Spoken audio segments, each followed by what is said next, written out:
I'm Sebastian Harris from the Shelters. This is my beautiful kit. I've got a 74 Rogers.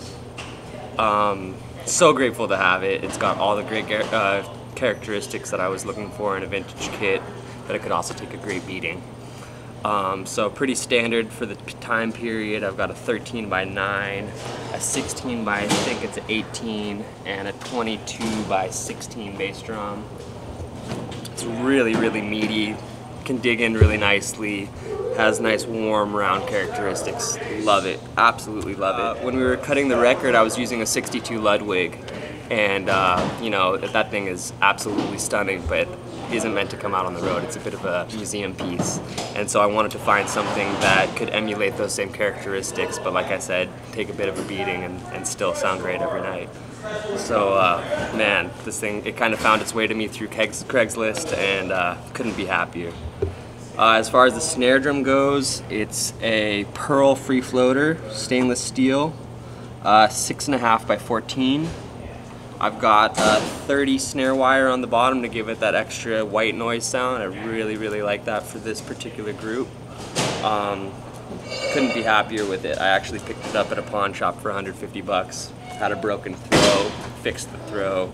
Here we are. I love the brightness that the steel has. It cuts. When you crack it, it really projects. And so I have it tuned fairly low, pretty loose, but then the contrast of the loose heads with the steel shell creates kind of a very well-rounded tone. So I love it. Very responsive, die-cast hoop, so you can wail and wail and wail, and sounds great every night. Really, really stoked on this thing. Always loved my Remo heads since I was a wee one. Up here I've got Remo Ambassadors. I also really like the Remo pinstripes, but those seem to be hard to come by. So Remo Ambassadors, I got them taped up a little bit just to mute them slightly. But they're absolutely fantastic. They're durable as could be, and they project, they sing, and the way I have them taped up, they've got a pretty quick decay. So yeah, absolutely love it. Over here on my snare, I've got a Power Stroke 3 coated, and I made a little ring.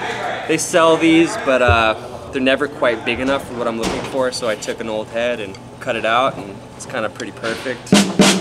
Nice and dry. Reso heads on my toms, I have also coated Ambassadors, which isn't that common. I think for the time period it was. Most guys tend to go for a clear head, but I'm looking for a slightly quicker decay, and so that just seems to be the right configuration for this kit and for the tone that I'm looking for.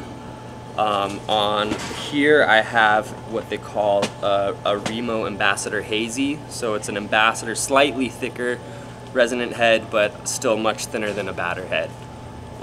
Absolutely great.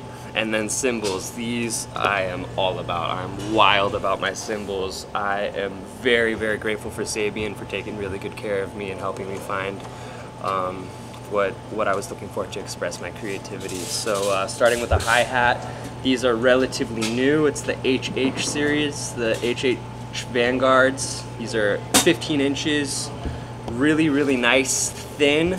So I get a really nice wash and a really nice spread, quick decay, but it isn't chunky. It doesn't feel like I'm playing on, you know, on some trash can lids or something like that. So there's still a lot of stick definition. I can get a lot of different colors out of it, and couldn't be happier. Couldn't be happier. That was a real special hookup to me.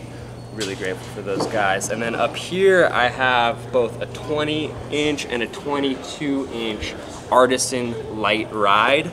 And yet again, it was similar characteristics that I wanted to match the hi-hat. Really washy, a great spread.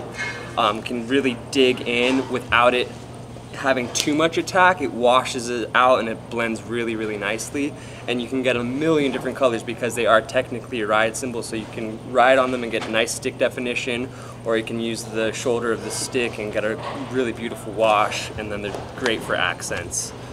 Couldn't be happier with them. And then over here as my main ride, I have Artisan 22-inch medium ride, so that's going to give me a little more stick definition, a little more ping, and cuts through really nicely. It's got a great sounding bell. I absolutely love the bell.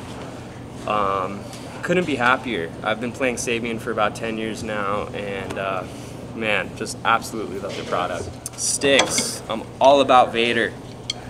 I've been playing Vader for about 15 years now, and they just feel great. They're consistent, they're always weighted really well.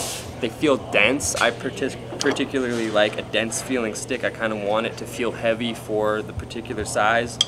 For the shelters, I play a 5B typically. I like to let the stick do the work for me, and so I can wail without working way too hard. Wood tip, pretty standard. Never been much of a fan of the nylon tip. So good old-fashioned, old-school 5B Vader drumsticks. Couldn't be happier. Talking to them right now, hopefully going to be able to create a bit of endorsement or something like that, because I'm a huge advocate for these guys. Pedals. Yes, I have a DW 9000. Man, it is a phenomenal piece of equipment. It's so smooth, so responsive. I can dig into it, or I can also just play heel down and get really nice finesse out of it. So many colors. I really think that that's probably the most superior bass drum pedal out there. And hi-hat stand, believe it or not, it was my first more expensive hi-hat stand that I bought when I was about 12 years old. It's a Tama. I don't think it even has a model. It's a Tama, and I love it because I know it so well. It's so a part of me, and so like I said, I can get so many different colors out of the hi-hat because not only are these cymbals great, but I just have great connection with this, and my left foot loves it. So we have a great Allen and Heath IDR. Well, we have an IDR and then the Allen Heath knees.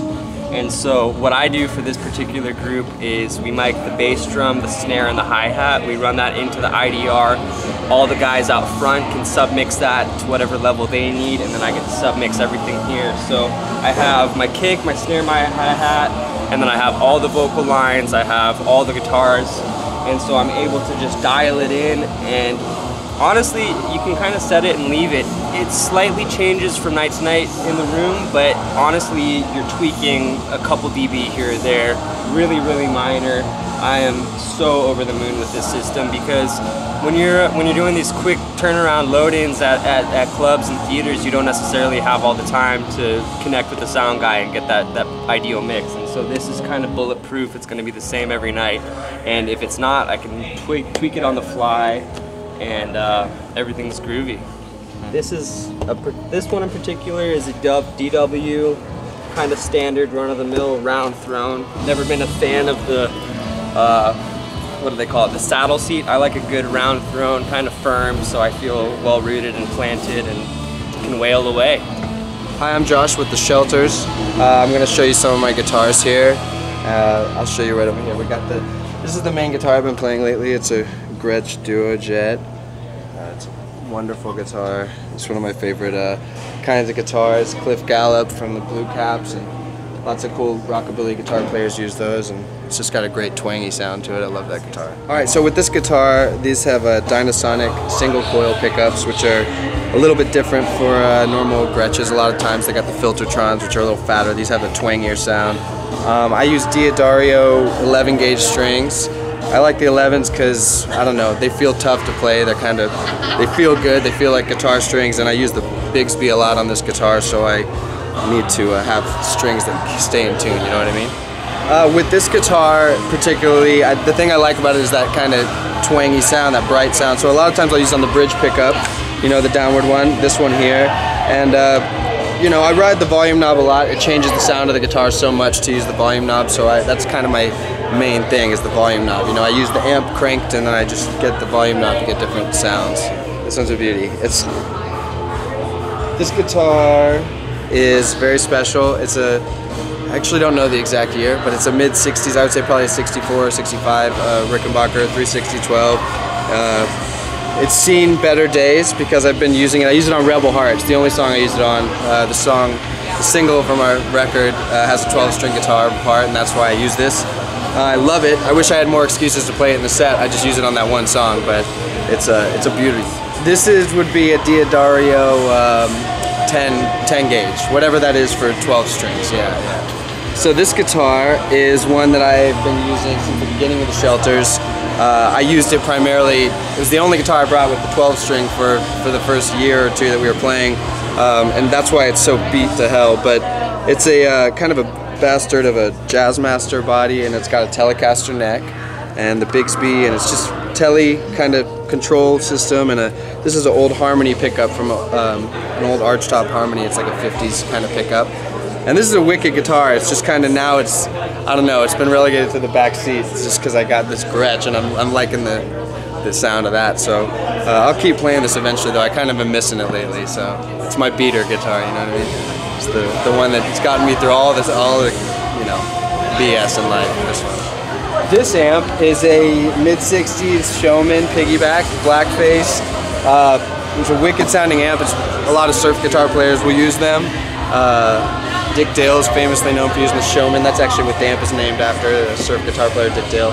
And it's just a loud beast of an amp. I mean, it's really loud. It's a 100-watt amp. And I always use it about on 8, so it definitely is loud. You know, we have a loud show, and thanks to this guy. And it's going through a 15-inch speaker, which really projects the sound. That's kind of unique for a guitar speaker to be a big speaker like that. A lot of times the sound guys think this is a bass rig because the speaker's so big, but it's great for guitar. It just gets a huge sound. It just goes through the whole place. So this is my pedal board. It's the hub of everything. It makes lots of different sounds. Mainly the main pedal I use, I would say, would be this pedal here. This is called a treble booster, and that with the amp it cranked is just a great sound. This is an old Maestro fuzz tone, the sound of like Rolling Stones Satisfaction, like a really nice fuzz. I got some echo on here, a little tremolo, vibrato, and this is a Leslie pedal, so I can make a whole bunch of different sounds with this, and we're gonna try it out tonight and see what these folks think about it. I'd say the most important pedal for my sound would be this treble booster pedal. Like I said, I mean, they're really commonly used by like Mick Ronson from Bowie's band, and Brian May from Queen. And it's just a great sound. I don't know, it gives everything a glassy texture to it. I love that about it. It's a great pedal. And as far as which pedal I like to play with the most, it kind of just makes the most sounds. I'd say somewhere in the echo realm, because this pedal I love the sound of echo, and this can make long echoes, it can make short echoes, it can make all kinds of weird seasick kind of wobbly sounds, and delay is one of my favorite sounds to mess with, because you can get a lot of different things happening with delays. Thanks for watching this. My name's Josh, again, from The Shelters. Make sure to check us out at thesheltersmusic.com and on the Instagram at The Shelters. I hope that you guys can check out the record. We got lots of cool sounds on there, and all the gear you saw today is used on that record. So we're proud of our sounds, and we want you all to hear it. So thank you.